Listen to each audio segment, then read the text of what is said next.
faith book, the book of faith, the Word of God, the Bible. Magandang araw po sa lahat. At para po sa ating faith book ngayong araw nito or gabing ito, ang pag-aaralan po natin ay makikita natin sa Luke chapter 12. At pag-aaralan po natin yan, ang pag-aaralan po natin dyan ay nasa verses 54 hanggang 59. Ano po? At sabi dyan sa ESV ay, He also said to the crowds, "When you see a cloud rising in the west, you say at once, a shower is coming, and so it happens. And when you see the south wind blowing, you say, there will be a scorching heat, and it happens. You hypocrites, you know how to interpret the appearance of earth and sky, but why do you not know how to interpret the present time? And why do you not judge for yourselves what is right? As you go with your accuser before the magistrate, make an effort to settle with him on the way, lest he drag you to the judge, and the judge hand you over to the officer, and the officer put you in prison. I tell you, you will never get out until you have paid the very last penny." So dito po sa chapter 12 ay nangangaral ang ating Panginoong Jesus at regarding chapter 12 makikita po natin diyan na gusto niya na yung kanyang mga disipulo o tagasunod, no, yung mga sumusunod sa kanya ay magkaroon ng tamang attitude. Ano po? Makikita po natin yan kung hahatiin natin yung chapter 12 sa tatlong bahagi. So verses 1 to 15, we should have right attitude as we face hard times. Ano po? And so verses 16 to 34, we have to the right attitude and avoid bad examples. Ano po? And pangatlo, makikita po natin yan sa verses 35 to 59, kung saan nandun yung pag-aaralan natin, that we should have the right attitude as we wait for His return. Ano po? So, isa sa, kumbaga, pinangako at siniguro ng ating Panginoong Jesus kasi dito sa chapter 12, hindi maganda sa pandinig kasi sa simula pa lang po yan, sinabi dyan na kung talagang tagasunod tayo ng ating Panginoong Jesus, makakaranas tayo ng paghihirap, persecution pa nga ang sinabi dyan. Pero sinabi dyan na dapat magkaroon tayo ng tamang attitude or pag-uugali, pag-aasal, pag nakakaranas tayo ng pag-uusig, ano po, or kahirapan sa ating paglilingkod bilang kanyang mga tagasunod, bilang kanyang mga anak. At dito sa verses 35 hanggang 59, makikita na natin dyan yung tatlong hati niya na maging handa tayo dapat sa kanyang pagdating o sa kanyang pagbabalik. Makikita natin yan sa verses 35 to 40. Ay, hindi pala tatlo, bali apat na hati pala ito, no? And then, as we develop the right attitude, tamang pag-uugali sa kanyang pagbalik, ay dapat maging mabuting katiwala tayo. Makikita po natin yan sa verses 41 to 48. We should be good stewards. Ano po? And kung paano niya sinabi sa verses 1 to 3 yata, or sa simula nitong chapter 12 na makakaranas tayo ng persecution, inulit niya ulit yan, no? Sa verses 49 to 53, kaya talaga kumbaga sure na darating sa atin ang pag-uusig, ang kahirapan pag tayo naglilingkod sa ating Panginoong Jesus. No? Sinabi niya dyan na hindi ako nagdala ng kapayapaan, kundi apoy at division, no? At yung division na yon hindi lang sa ating mga relationship, mostly sa pamilya, yung sinabi dyan. Ano po, kung babasahin nyo yung verses 49 to 53. So dito po sa verses 54 to 59 na ating pag-aaralan ngayong gabi, makikita natin dyan na magkaroon tayo dapat ng tamang pag-ugali towards the times and towards God. Ano po? Paano po ba tayo magkakaroon ng tamang pag-uugali sa panahon ngayon? We should use it wisely. Ano po? We should have the right foundation, which is the scripture or ang salita po ng Diyos. Dapat po sa ating paghahanda sa kanyang muling pagbalik o sa pagharap natin sa kanya, meron tayong tamang pundasyon sa ating buhay at yun nga po ang salita ng Diyos.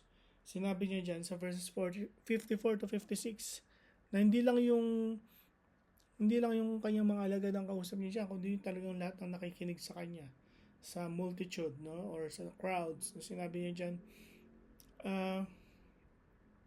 yung mga tungkol dito sa lupa, no, sa earthly matters, alam na alam niyo yung nangyayari, no. Sabi niya dyan na pag nakakita kayo ng uulap na galing sa kanluran, alam niyo na uulan, no. At nangyayari nga, at pag nakita niyo ang hangin mula sa timog, sinasabi niyo ay magkakaroon ng mainit na panahon. At nangyayari nga, no? Pero sabi niya dyan sa verse 56, you hypocrites, no? At masakit yun, masakit na salita yun, no? Sabi niya dyan, you hypocrites, you know how to interpret the appearance of earth and sky, but why do you not know how to interpret the present time? Ano po? Kasi kung titingnan po natin sa pangangaral ng ating Panginoong Jesus sa kanyang buhay dito sa lupa, ano po, sa kanyang ministeryo, hindi lamang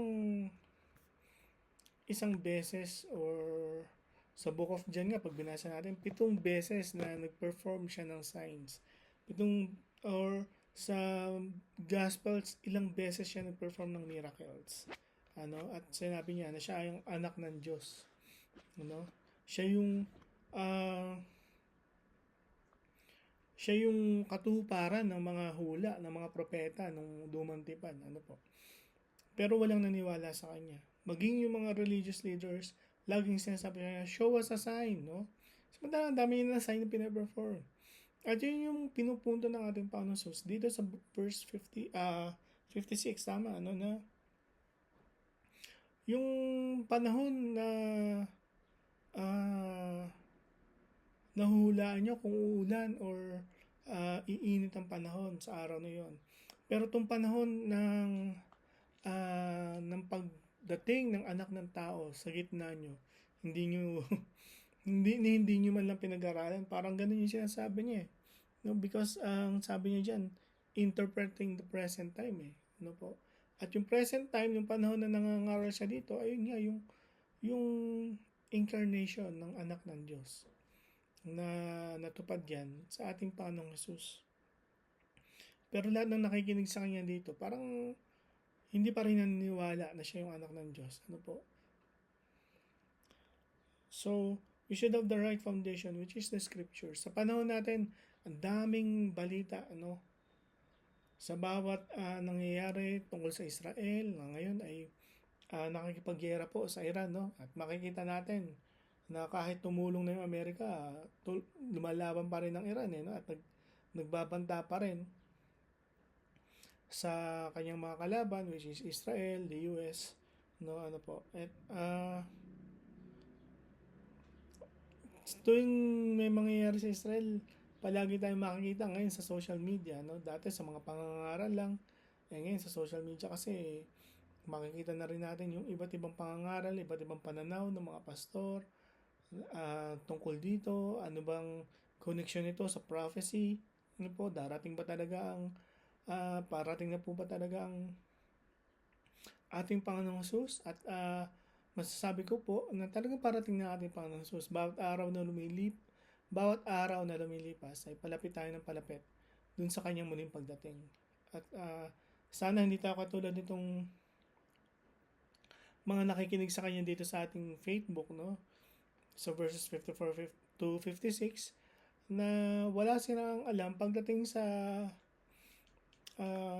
sinasabi ng kasulatan, alam nila yung panahon, alam nila yung mga tungkol sa hindi importanteng bagay. Sana tayo malaman natin, mag-focus tayong pag-aralan yung mga importanteng bagay na sinasabi ng Diyos na dapat pag-aralan natin. Ano po? Matuto tayo na i-interpret ang mga pangyayari sa paligid natin. Ano po? Of course, sa mga kung makipag-usap kayo sa mga pastor, ng mga nag-aaral ng salita ng Diyos, sinasabi naman nila na mula nung mabuo muli ang Israel bilang bansa noong 1948, parang yun na yung last 2 minutes, no? Na malapit na bumalik ang ating Panginoong Jesus. At totoo po yun. So dapat sa panahon natin, talagang dapat ang buhay natin hindi nakabase doon sa nangyayari sa paligid, sa panahon ng mundo, kundi sa scripture, no? Dahil yun yung tamang foundation sa salita ng Diyos.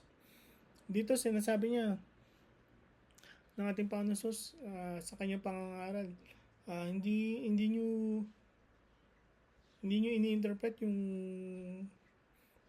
tamang yung panahon na to, yung present time eh. So tayo dapat yung present time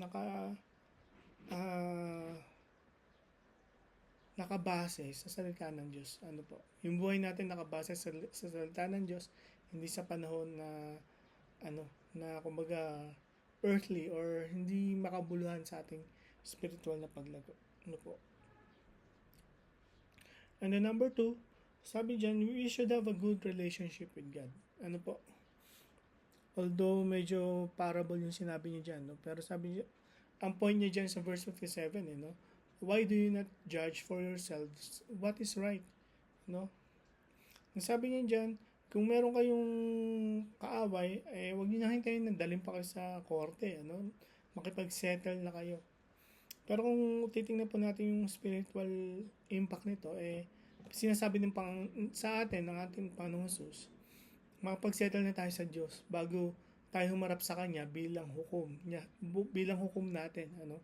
Dahil alam naman natin that when Jesus Christ returns, He will not return as a baby anymore.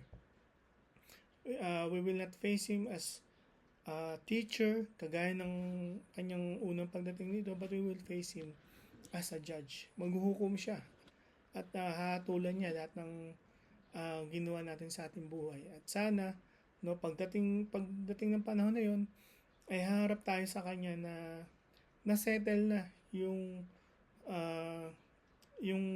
relasyon natin sa Kanya. Ano po? Bakit kailangan nating mag-settle? Dahil yun nga po, meron kaparusahan na nag-aabang pag hindi tayo nakapag-settle. No? Sinabi niya dyan na dito sa passage natin, haharap ka sa bilangguan, ano? Pero sadly, hindi lang ganun ang haharapin natin pag humarap na tayo sa Diyos at hatulan tayo. No? Either magkakaroon tayo ng walang hanggang buhay sa piling niya, sa kalangitan, o magkakaroon tayo ng walang hanggang kaparusahan sa impyerno. So, sana po, ang dalangin ko ay as we close our study for tonight, magkaroon tayo ng tamang relasyon sa ating Panginoon, sa Diyos. No? Siya na po yung gumawa ng paraan para magkaroon tayo ng reconciliation.